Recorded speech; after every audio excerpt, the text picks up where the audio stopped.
السلام علیکم ناظرین، کہنے والے نے کیا خوب کہا ہے، جس رشتے کو نبھانے کے لیے چاہت دونوں طرف سے ہو وہ رشتہ کبھی ٹوٹ نہیں سکتا۔ آج تیزی سے لوگ تنہا نظر آ رہے ہیں، عجیب تنہائی،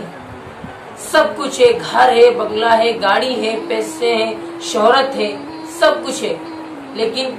آپس میں محبت نہیں ہے۔ اس کی ایک بہت بڑی وجہ میں آج کی ویڈیو میں بیان کروں گا۔ واقعہ یوں ہے کہ امام اعظم ابو حنیفہ رحمۃ اللہ علیہ، جسے مقدس امام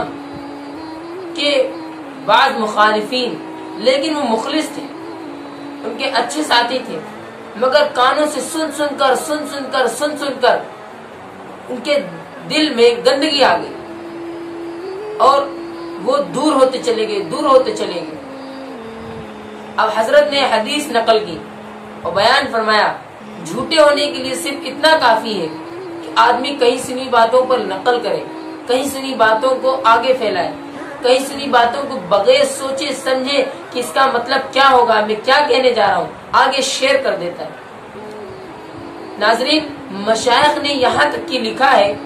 کہ اگر کوئی شخص آپ کے پاس آئے اور وہ یہ کہے فلاں شخص نے میری ایک آنکھ پھوڑ دی ہے، یعنی کہ یہ جو آنکھ ہے اس نے میری پھوڑ دی ہے، اور واقعتاً اس کی آنکھ پھوٹی ہوئی ہو، آپ پھر بھی نہ یقین کریں اس وقت تک جب تک کہ آپ اس کے پاس کا دیکھ نہ لیں، جس کے بارے میں کہا گیا اس کو دیکھ نہ لیں۔ ممکن ہے کہ اس شخص نے اس کی دونوں آنکھیں پھوڑی ہو اور اس کے بعد میں آپ کے پاس ہی آیا ہو اور آپ تنتنا کر فیصلہ کر دیں۔ آج ہمارے گھروں میں دوریاں ہیں، آج رشتوں میں ڈراؤ ہے، آج رشتوں میں دراڑ پڑی ہوئی ہے، وہ فقط اس بات کی کہ فلاں شخص آپ کے گھر آیا اس نے کچھ کہا، فلاں شخص آپ کے گھر آیا اس نے کچھ کہا، اور آپ ایک دوسرے کے باغی ہو گئے، جانی دشمن بن گئے ایک دوسرے کے۔ ایک گھر میں لاکھوں پڑوسی ہو گئے، پہلے پڑوسی بھی کبھی اپنے گھر کے حصے میں آتے تھے۔ ناظرین، بہت افسوس ہے، یہ مسلمان معاشرے میں ایسا ماحول ہے، آدمی اپنے آپ کو پہچانتا ہی نہیں، اپنے رشتہ داروں کو پہچانتا ہی نہیں، اور اس کی فقط ایک وجہ ہے کہ حدیثوں کو ہم نے چھوڑ دیا، سنتوں کو چھوڑ دیا۔ جس مذہب اسلام میں پڑوسیوں کا حق ہے، آج اس مذہب اسلام کو ماننے والے اپنے رشتہ داروں کا حق ادا کرنے کے لیے تیار نہیں، اور یہ فقط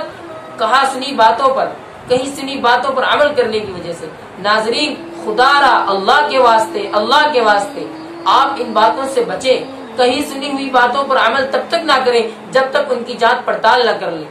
امید ہے کہ آپ اس ویڈیو کو آگے شیئر کریں گے، اور یہ اس وقت کا بہت بڑا تقاضا ہے، کیونکہ بہت سے لوگ اس چیز میں گرفتار ہیں اور اپنے گھر میں اکیلے تنہائی میں پڑے ہوئے ہیں۔ ناظرین، امید کرتا ہوں کہ آپ میری ویڈیو آگے شیئر کریں گے اور تمام لوگوں کے رشتے ٹوٹنے سے بچائیں گے۔ السلام علیکم ورحمۃ اللہ وبرکاتہ۔